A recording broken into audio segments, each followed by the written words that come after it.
Think about this. It's low-key so hard for us to be able to think big. Like, we'll just be like, we'll really come to a contemplation, a point where we're starting to doubt our own thoughts because we've been so accustomed to not thinking about, oh, the biggest goal. We kind of like, settle. Our human behavior is used to being settling for less. Living as if we're always like, as if everybody really cares about us, or even living for others and they don't even care about you, but we're still doing it. That's something that I notice as humans we do. It's hard. Just think about the most expensive house right now that you want. If you don't have faith, if you don't have the belief, you're not gonna get it. You're not. Because that's the only way you will. Because then that's gonna bring, as you keep working, because faith comes by what works. And so, as you keep working, next thing you know, you're gonna notice the opportunity, and you work the opportunity, and next thing you know, you're there. So you're not gonna get there if you don't believe it. You won't get the opportunity. You will not be able to get from here to there just because you didn't believe it. And also, faith is crazy faith. And you can't tell me, because that's why a lot of people repeat the same thing, that actually believe in God, that believe in Christ. It's a whole different power. We go through the same struggle, but we don't make complaints because we can't. We understand this is all for the better good of our life. So crazy faith will be like, just heard a great sister, and she said, hey, it was a time last year because her friend was complaining to her, saying like, man, I'm so broke. I don't have no money. I don't have anything. Like, it seemed like, but I need a new car. I need a car. And if you don't have faith, you're not going to be able to understand this. So she said like, hey, just a year ago, I was in your same situation. And she felt in her spirit, God was saying like, hey, you know what? Because he always applies for the chosen, the ones that do according to his works. Excuse me. Wow. So what happened was the girl ends up saying like, you know what, I'm gonna just go to the dealership. Look, here we go. She didn't have the money. She didn't have anything coming in. She didn't have all the financial aspects ready to just go and get it. She goes and she walks out with the car. I don't know more in depth, but you don't need to think that depth into it. And guess what? A year from now, she said all the payments were paid off and things just went the way that it was supposed to because she leaped out on faith. Same for when she went to go get her apartment complex. Not complex, but her apartment. God said, like, go and get one. And she went and got one. And she prepared with the furniture first. She was like, man, she was stressing though. She was like, man, I don't really know. Like, I don't know how to pay for this. I don't know how to pay for that. But guess what? She paid it off.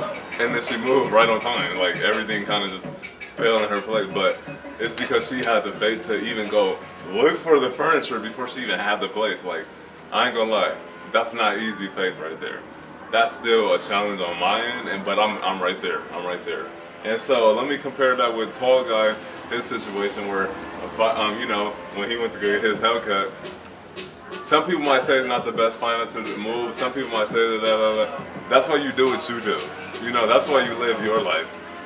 Especially him, he coming from prison and blah blah blah to where he is now. So, anyways, he ends up. Okay. I don't know the full exact story, but I'm gonna sum it up. So Tall Guy ends up going to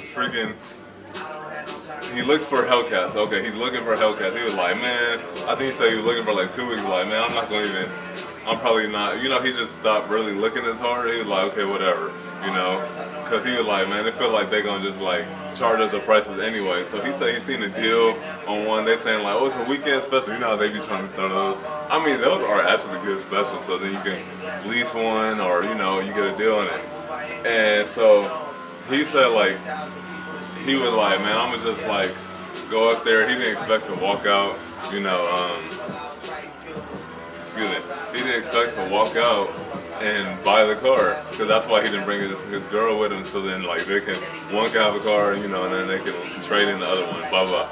So he walks out with the car.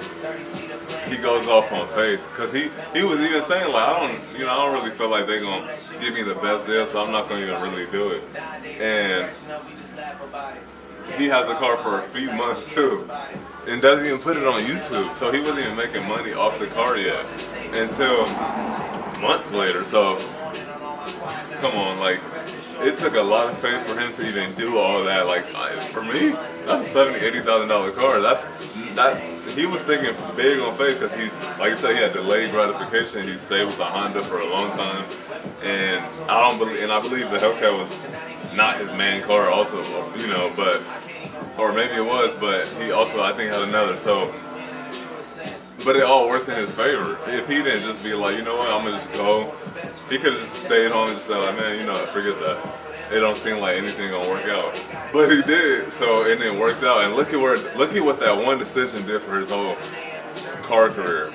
I mean, career, but like YouTube career. You know, like people, y'all overlook stuff like that. You know, when you have like little thinking, you gotta be like, oh, you know, no. The way God uses things, you might be like, ah, shit, I didn't think about that. I didn't think about that. That could be used in a way to make God look good. And he even gives God the glory. You gotta respect that. You got to. And so, he's not perfect either, so I wouldn't, you know, you don't follow humans, you know, you just see how God uses them, you know, and we hope that they all, you know, everybody submit and know who is only one way. So,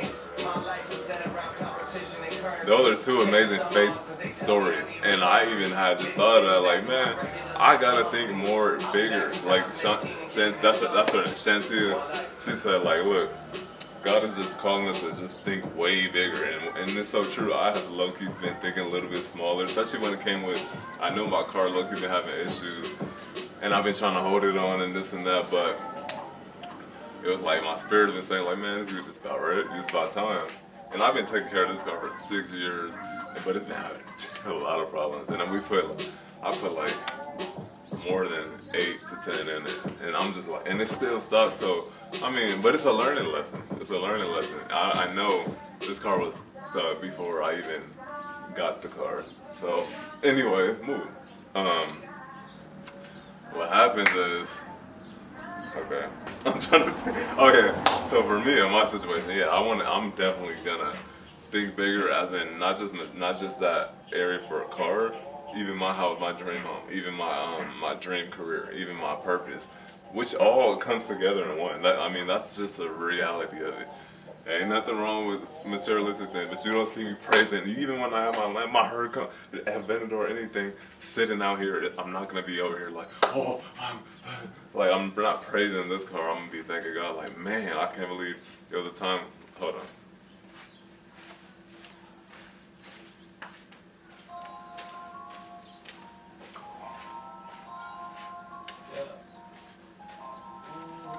I'll be like, man, that was a time where I wasn't in this situation.